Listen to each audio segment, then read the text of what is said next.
आइए इस वीडियो में क्लास 9th का विषय भूगोल चैप्टर 7 है भारत के पड़ोसी देश। देखिए, पड़ोसी जो हमारे बगल में होते हैं, तो भारत के पड़ोसी देशों में से एक है नेपाल। इस चैप्टर में आज नेपाल के बारे में पढ़ने जा रहे हैं। नेपाल का संबंध भारत से काफ़ी अच्छा है और नेपाल एक बहुत प्राचीन देश है। नेपाल भारत के उत्तर में स्थित है। नेपाल भारत के उत्तर में स्थित है। चलिए इसके बारे में आगे पढ़ते। देखिए, नेपाल का परिचय, और इसमें जो भी इम्पोर्टेंट आएंगे उसे आप लोग कॉपी में नोट करते जाएंगे। कॉपी एक निकाल कर रख लीजिए ताकि इसके साथ साथ पढ़ने के साथ साथ नोट्स भी तैयार होते जाएं। नेपाल भारत का एक पड़ोसी देश है। यहाँ हमें आने जाने में अन्य देशों की तरह वीज़ा लेने की ज़रूरत नहीं पड़ती है। देखिए, नेपाल में हमें प्रवेश करने के लिए वीज़ा की ज़रूरत नहीं पड़ती, लेकिन अन्य देश में जाएंगे तो वीज़ा की ज़रूरत होती है। जो भी इम्पोर्टेंट है उसे आप कॉपी में नोट कीजिए, पहले भी बोल चुके हैं। देखिए, नेपाल में जाने के लिए वीज़ा की ज़रूरत,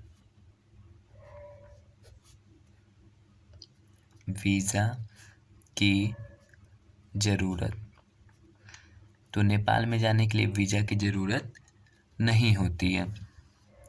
देखिए, वीज़ा होता है अनुमति पत्र।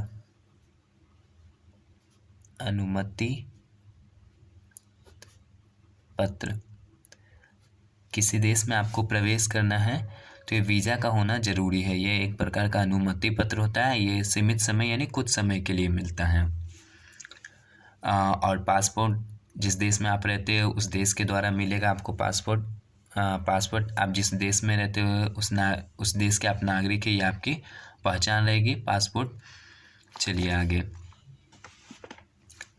हमारा यह पड़ोसी देश भारत के उत्तर में स्थित है। नेपाल भारत के उत्तर दिशा में स्थित है। ग्लोब पर नेपाल 26 डिग्री 20 मिनट से 30 डिग्री 10 मिनट उत्तरी अक्षांश तथा 80 डिग्री 15 मिनट से 88 डिग्री 10 मिनट पूर्वी देशांतर रेखाओं के बीच देखा जा सकता है। यह देश चारों तरफ स्थल से घिरा है। नेपाल चारों ओर स्थल से घिरा हुआ देश है। चारों ओर स्थल से घिरा है। कौन? नेपाल। अतः इसे मध्यस्थ देश भी कहते हैं। नेपाल के उत्तर में तिब्बत, चीन स्थित है। इसके बीच महान हिमालय दीवार जैसा खड़ा है। अन्य 3 तरफ से भारत के राज्य पड़ते हैं। नेपाल के पूर्व में सिक्किम एवं पश्चिम बंगाल, पश्चिम में उत्तराखंड तथा दक्षिण में बिहार एवं उत्तर प्रदेश राज्य स्थित है। तो नेपाल चारों ओर क्या स्थल से घिरा हुआ है, और नेपाल के उत्तर में तिब्बत, दक्षिण में है बिहार और उत्तर प्रदेश, पूरब साइड में है सिक्किम और पश्चिम बंगाल, और पश्चिम में आपका है उत्तराखंड। इसे देखिए मैप में देख लेते एक बार। ये देखिए, ये पूरा भारत का मैप है। तो भारत के उत्तर में ये हो गया आपका नेपाल, जो भी पढ़ रहे हैं नेपाल। देखिए, ये नेपाल का हो गया उत्तर साइड, उत्तर, दक्षिण, पूरब, पश्चिम।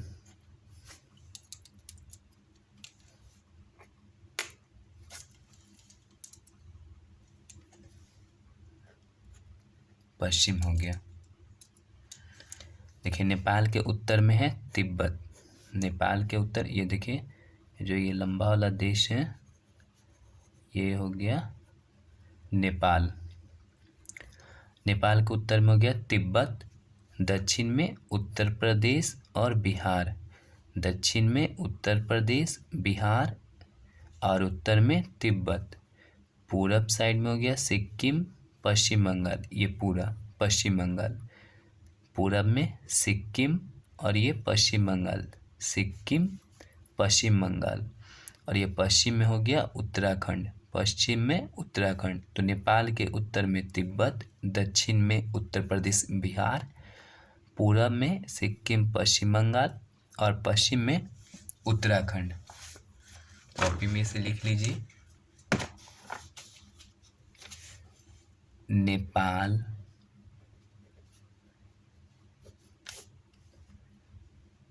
के उत्तर में, तो नेपाल के उत्तर में क्या था? तिब्बत। और अभी तिब्बत पर किसका अधिकार है? चीन का।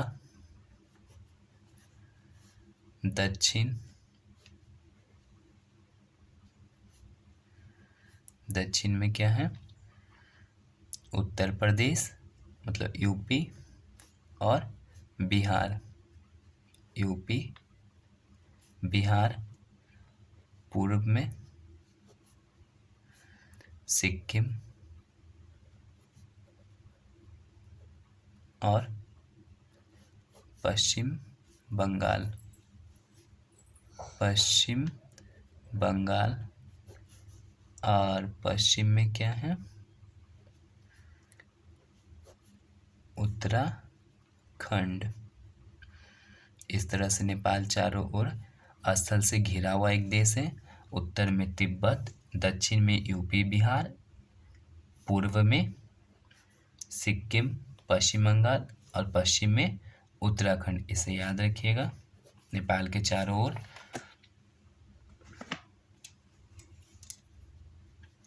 मौर्य शासन काल में बौद्ध संस्कृति का मुख्य केंद्र लुम्बिनी नेपाल में ही स्थित है। यहाँ पर गौतम बुद्ध का जन्म स्थल भी है। देखिए, गौतम बुद्ध का जन्म कहाँ हुआ था? नेपाल में।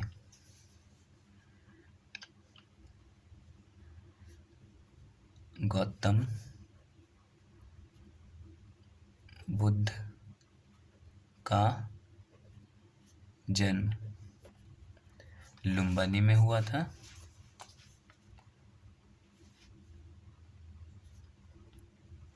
लुम्बिनी आपका पड़ता है नेपाल में। और इनका जन्म कब हुआ था? 563 ईसा पूर्व। लुम्बिनी में गौतम बुद्ध का जन्म हुआ और कब हुआ था? 563 ईसा पूर्व। और इनको ज्ञान की प्राप्ति हुआ था फल्गु नदी के किनारे। और गौतम बुद्ध के प्रिय घोड़े का नाम क्या था? कंथक। ये आप याद रखिएगा।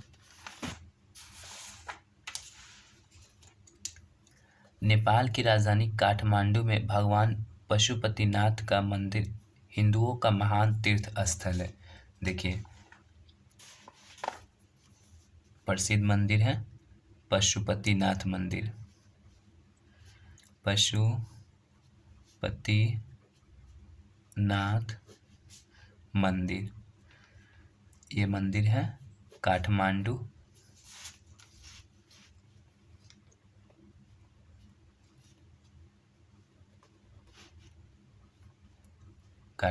में। और काठमांडू क्या है? नेपाल की राजधानी। नेपाल की राजधानी क्या है? काठमांडू। देखिए, पशुपतिनाथ मंदिर कहाँ है? काठमांडू में। और नेपाल की राजधानी काठमांडू। ये पशुपतिनाथ मंदिर शिवरात्रि में यहाँ बहुत अच्छा मेला लगता है, काफ़ी विशाल मेला लगता है। और ये मंदिर शिव भगवान का है। पशुपतिनाथ मंदिर कहाँ है? काठमांडू नेपाल में। नेपाल की राजधानी काठमांडू, जहाँ शिवरात्रि के दिन विशाल मेला का आयोजन होता है। नेपाल का कुल क्षेत्रफल इतना वर्ग किलोमीटर तथा जनसंख्या इतना करोड़ है। देखिए, नेपाल का भी जनसंख्या कितना है?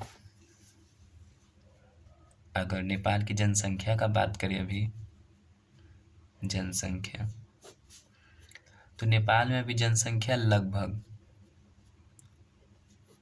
लगभग 3 करोड़ है। 3 करोड़ नेपाल की जनसंख्या अभी कितना है? 3 करोड़। और नेपाल में सबसे अधिक, नेपाल एक हिंदू देश है। नेपाल एक हिंदू देश है।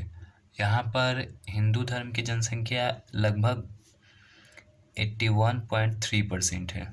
हिंदू धर्म की जनसंख्या, ये एक हिंदू धर्म का देश है। और सारे अन्य देश के भी, अन्य धर्म के भी लोग रहते हैं नेपाल में, जैसे ईसाई, सिख, बौद्ध, मुस्लिम, ये सब धर्म के भी लोग नेपाल में हैं। पर मुख्य रूप से हिंदू है। कितना है? 81.3% हिंदू। संरचना एवं स्थलाकृतियाँ। हिमालय की उत्पत्ति के साथ ही नेपाल की संरचना का संबंध है। अपसादित चट्टानों के भूदाब के कारण वलन से बने भू आकृति नेपाल की विशेषता है। यहाँ धरातल के पास मुलायम चट्टान तथा धरातल के नीचे, मतलब जमीन के नीचे, कठोर चट्टानें पाई जाती हैं। अधिकतर पर्वत शिखर आग्नेय तथा परिवर्तित चट्टानों से बनी है। देखिए, चट्टान का निर्माण होता है लावा से। चट्टान का निर्माण होता है लावा से। देखिए, जब ज्वालामुखी के जो अंदर पिघला हुआ पदार्थ होता है, तरल पदार्थ होता है आग की तरह, उसे कहते हैं मैग्मा। उसे क्या कहते हैं? मैग्मा। जब ये बाहर निकलती है, मैग्मा बाहर निकल कर ये जमा हो जाती है मैग्मा, तो इसे जब ये बाहर निकलती तो इसे लावा कहते हैं। और ये ठंडा होकर, ये लावा ठंडा होकर क्या बनता है? चट्टान। ठंडा होकर चट्टान। और ये जो चट्टान बनता है, ये जो चट्टान बना ठंडा होकर, ये चट्टान बनता है आग्नेय चट्टान। आग्नेय चट्टान। तो चट्टान का निर्माण क्या से होता है? लावा से। देखिए, चट्टान जो रॉक होता है, इंग्लिश में रॉक कहते हैं चट्टान को, ROC के, रॉक। रॉक मीन्स चट्टान। ये 3 टाइप के होते हैं, मतलब 3 प्रकार के होते हैं। 1 2 3। पहला हो गया आग्नेय चट्टान, आपका आग्नेय चट्टान। दूसरा अवसादी चट्टान, अवसादी चट्टान। और तीसरा हो गया आपका रूपांतरित चट्टान।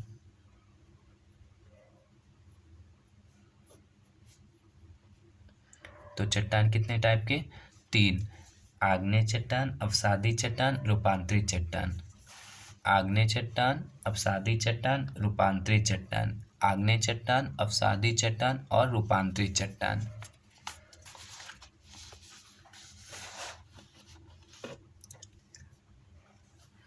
स्थलाकृतियों के आधार पर नेपाल को 3 भागों में विभक्त किया गया है। स्थलाकृति मतलब उसके बनावट के आधार पर नेपाल को 3 भागों में बांटा गया है।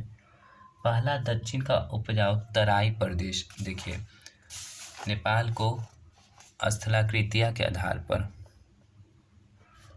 स्थलाकृति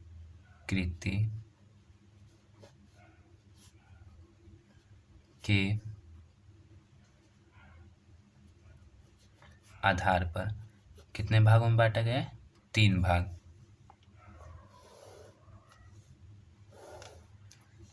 पहला है दक्षिण का तराई क्षेत्र,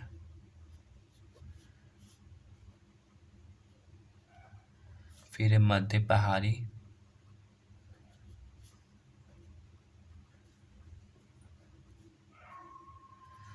और तीसरा हो गया हिमालय की श्रेणी है। देखिए, ये हो गया नेपाल का सबसे नीचे का भाग है, दक्षिण का तराई क्षेत्र। यहाँ पर आपको मिलेगा कृषि योग्य भूमि। तराई का मतलब होता है दलदली भूमि होता है, यहाँ हमेशा ये भींगा हुआ क्षेत्र होता है और यहाँ जंगल अधिक होता है। कृषि योग्य भूमि, कृषि योग्य भूमि प्लस में आपको यहाँ घने जंगल मिलेंगे, फॉरेस्ट, जंगल। देखिए, यहाँ के जो कृषि योग्य भूमि है। यहाँ पर मुख्य रूप से जो मिट्टी है वो जलोढ़ मिट्टी है, जलोढ़ मिट्टी। और जलोढ़ मिट्टी ही सबसे उपजाऊ मिट्टी होता है, सबसे अधिक उपजाऊ मिट्टी होता है कौन? जलोढ़। और ये जलोढ़ मिट्टी दो टाइप के होते हैं, जलोढ़ मिट्टी दो टाइप के होते हैं। एक आपका होता है खादर मिट्टी, खादर, और दूसरा आपका होता है बांगर। एक खादर, दूसरा बांगर। देखिए, जब हर साल बाढ़ आती है किसी क्षेत्र में तो वहाँ बाढ़ जब आती है तो वो मिट्टी लेकर आती है, और वही मिट्टी कहलाती है खादर मिट्टी। खादर मिट्टी उपजाऊ अधिक होती है, इसे नवीन जलोढ़ मिट्टी कहते हैं। नवीन, नवीन मतलब नया, और इसे पुरानी जलोढ़ कहते हैं, पुरानी, पुरानी जलोढ़ मिट्टी। यहाँ बांगर, यहाँ हर साल बाढ़ का पानी नहीं पहुँच पाता है, ये ऊंचा क्षेत्र होता है, जमा होते होते मिट्टी ऊंचा क्षेत्र बना लेता है। तो दो टाइप के, और यहाँ घने जंगल होते हैं तराई क्षेत्र में। जंगल में आपको मुख्य रूप से चीता और हाथी मिलेंगे, चीता हाथी जानवर में। और इमारती लकड़ियाँ मिलती है यहाँ पर, इमारती लकड़ी, बहुत कीमती लकड़ी होती है इमारती लकड़ी। जो देश के दक्षिण भाग में भारत की सीमा से सटा हुआ ये तराई क्षेत्र, इस भाग की औसत ऊंचाई 300 मीटर है। ऊंचाई कितना है? 300 मीटर, लिख लीजिए, ऊंचाई 300 मीटर। घने वन एवं लंबी घास इस क्षेत्र की विशेषता है। दूसरा मध्य का पहाड़ी प्रदेश, मध्य का पहाड़ी प्रदेश, मध्य का पहाड़ी प्रदेश क्षेत्र हो गया, प्रदेश, जिसमें महाभारत लेक तथा चूड़े की पहाड़ियाँ सम्मिलित है। ये दोनों पहाड़ियाँ आप याद रखिएगा, महाभारत लेक तथा चूड़े की पहाड़ियाँ। पहला महाभारत लेक और दूसरा है चूड़े की पहाड़ियाँ।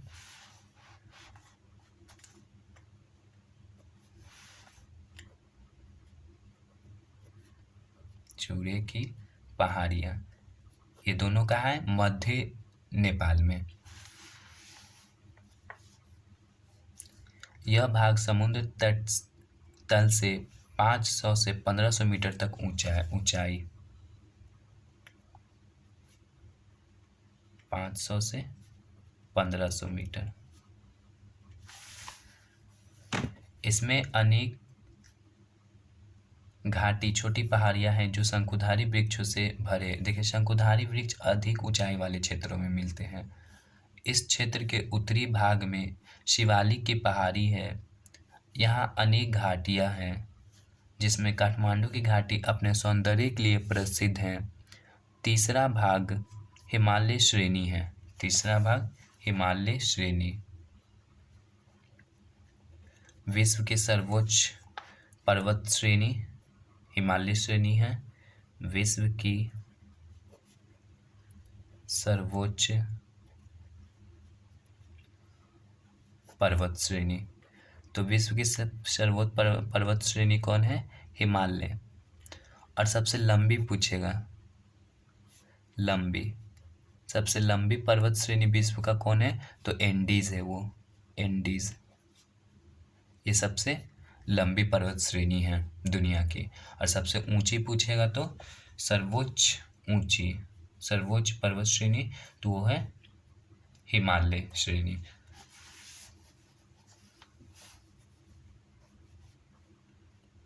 तीसरा भाग हिमालय श्रेणी प्रदेश है। यह प्रदेश नेपाल के उत्तरी भाग पर फैला है, नेपाल के उत्तरी भाग, लिख लीजिए, उत्तरी भाग, उत्तरी भाग में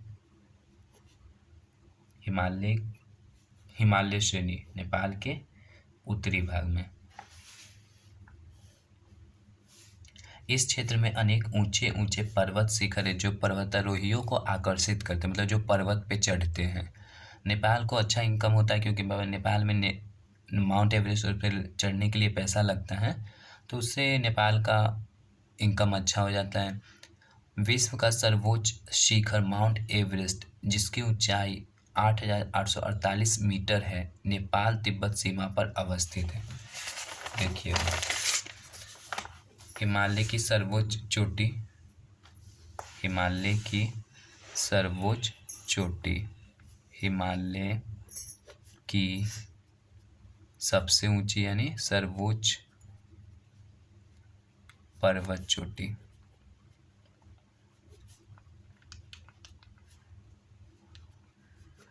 तो वो कौन है? Mount Everest.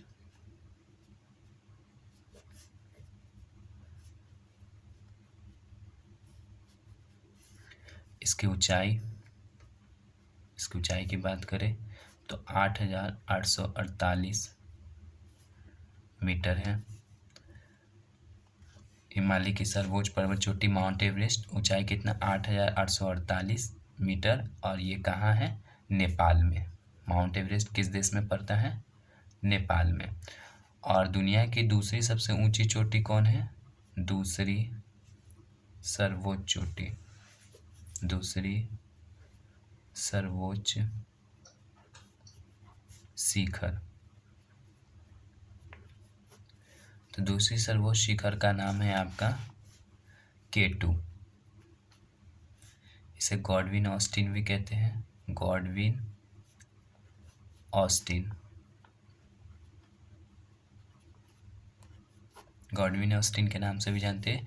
और इसकी ऊंचाई है 8,611 मीटर।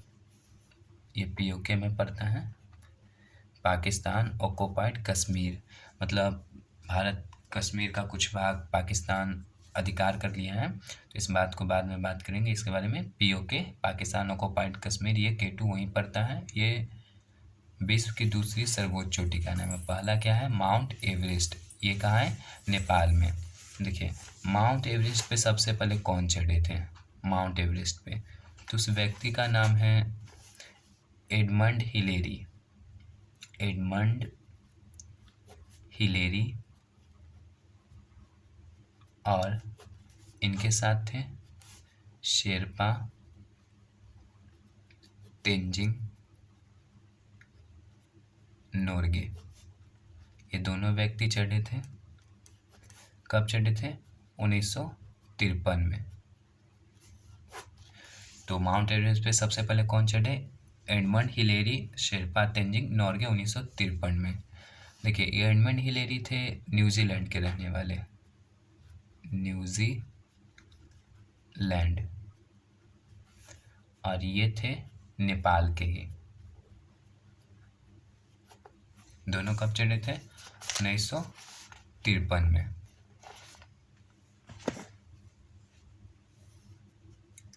स्थानीय लोग इस चोटी को सागर माथा के नाम से पुकारते हैं, और माउंट एवरेस्ट को नेपाल में किस नाम से जानते हैं? सागर माथा। वहाँ के लोग इन्हें सागर माथा कहते हैं। माउंट एवरेस्ट को कहाँ? नेपाल में। यहाँ स्थित सभी पर्वत शिखर सालों भर हिमाच्छादित रहते हैं, मतलब हिम मतलब बर्फ से ढके होते, तथा अनेक सदाबहार नदियों का यह जन्म स्थल है। और हिमालय से कई सारी नदियाँ निकलती हैं, जैसे ब्रह्मपुत्रा, सतलज, सिंधु। यहाँ की अन्य मुख्य शिखरों में मकाऊ, मेजुन तथा गौरीशंकर संसार के ऊंचे पर्वतों में अपना स्थान रखते हैं। माउंट एवरेस्ट सहित हिमालय श्रेणी साहसिक अभियानों का केंद्र रहा है तथा पर्वतारोहण के लिए विश्व प्रसिद्ध है। नेपाल के अन्य शिखरों में अन्नपूर्णा, धौलागिरी, नेप्यू मुख्य, ये सारे भी शिखर हिमालय के ही है। चलिए आगे।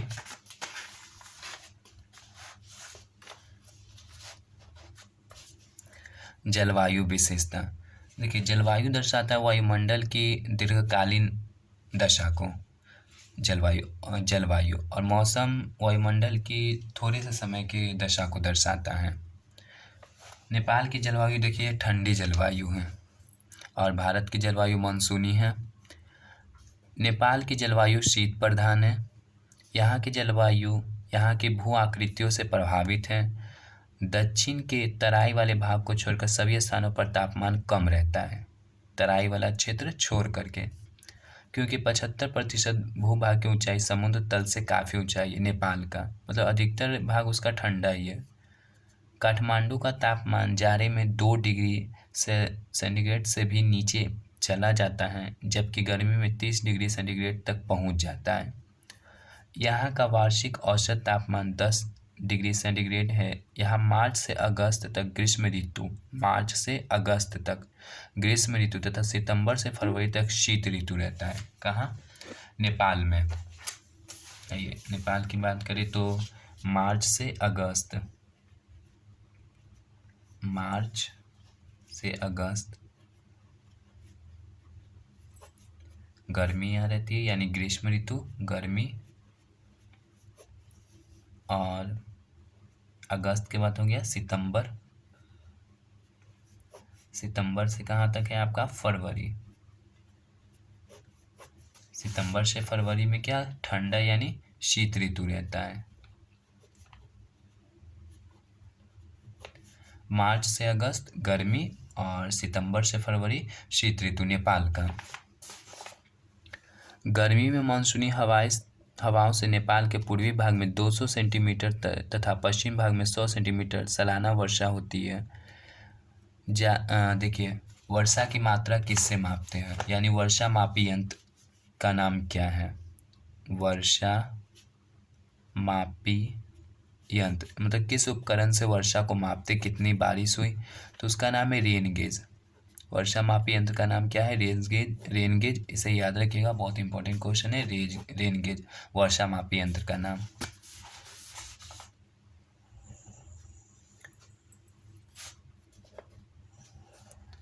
जाड़े में देश के उत्तरी भाग में हिमपात होते हैं, मतलब हिम की वर्षा, बर्फ की वर्षा, तथा शीतकालीन चक्रवातीय वर्षा भी होती है। जल प्रवाह, जल मतलब पानी और प्रवाह मतलब बहना पानी का।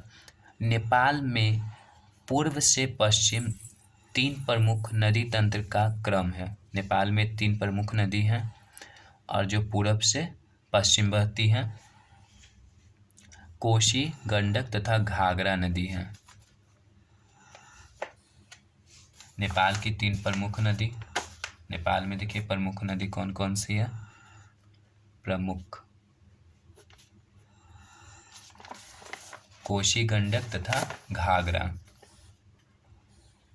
कोशी पहला, गंडक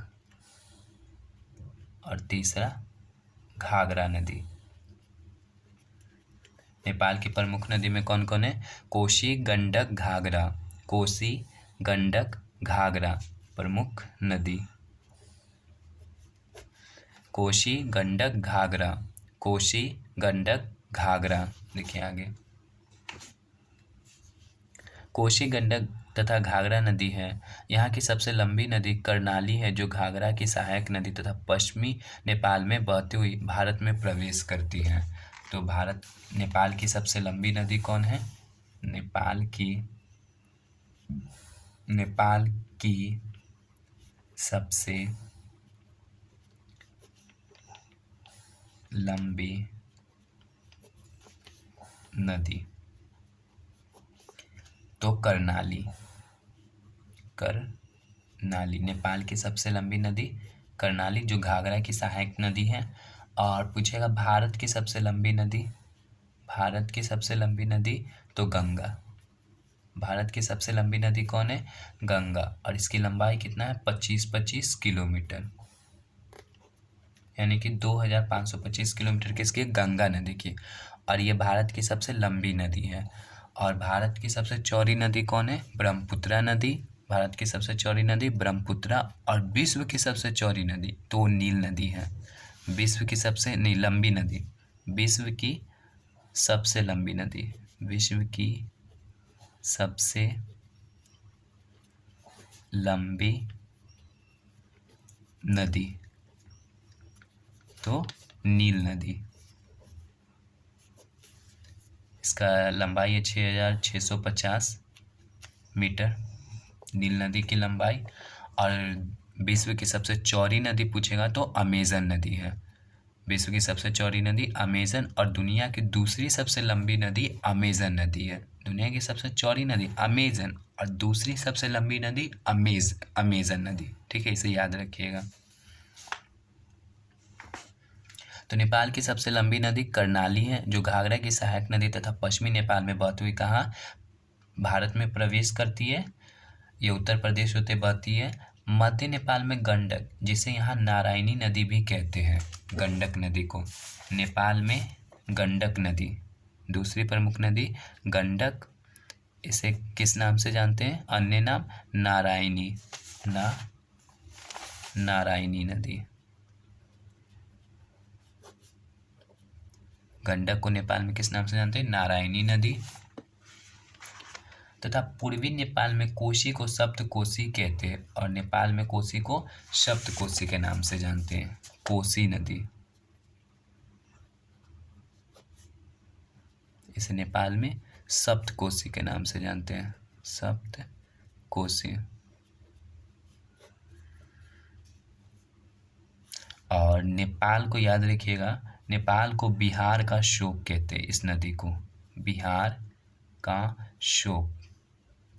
हर साल बिहार में इस नदी से बहुत तबाह करता है बिहार को। हर साल बिहार का उत्तरी भाग कोसी नदी से एकदम तबाह होता है, बहुत हर साल क्षति होती है। बिहार का शोक सौरों और बिहार कहते हैं।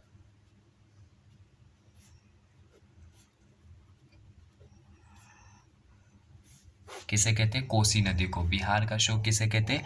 कोसी नदी, से याद रखिएगा। और भारत का शोक किसे कहते हैं? किस नदी को? कर्मनाशा नदी। और बंगाल का शोक दामोदर नदी को कहते हैं। झारखंड का भी है दामोदर नदी। ये सब शोक मतलब वही जो क्षति पहुंचाता है, नुकसान पहुंचाता है। असम का ब्रह्मपुत्रा नदी है, ये याद रखिएगा। सभी नदियों उत्तर से दक्षिण प्रवाहित होकर भारत की सीमा में प्रवेश करती है। ढालुआ भूमि होने के कारण इन नदियों में तीव्र प्रवाह होती है, मतलब तेजी से ये पानी फ्लो करती है, बहती है, जिससे अपर्दन की समस्या बनी रहती है। किंतु जल विद्युत उत्पादन की भारी संभावना प्रदान करती है। देखिए, ये बिजली बनाने के भी काम में आता है जब वो तेजी से पानी नीचे गिरता है तो। मृदा एवं वनस्पति, मृदा मतलब मिट्टी और वनस्पति मतलब हो गया पेड़ पौधे। तो नेपाल की तराई एवं घाटियों में जलोढ़ मिट्टी पाई जाती है, पहले भी बता चुके हैं। और जलोढ़ मिट्टी दो टाइप के थे, खादर और बांगर। उसमें से नवीन जलोढ़ मिट्टी कौन थी? खादर। और पुरानी जलोढ़ मिट्टी बांगर। और अधिक कौन थी उपजाऊ? खादर मिट्टी। और पूछा कपास के लिए सबसे अच्छी मिट्टी कौन है? तो काली मिट्टी। कपास के लिए सबसे अच्छी मिट्टी कौन सी होती है? काली मिट्टी, कपास के लिए। कपास के लिए तो कपास के लिए कौन सी मिट्टी होती है? काली मिट्टी, काली मिट्टी।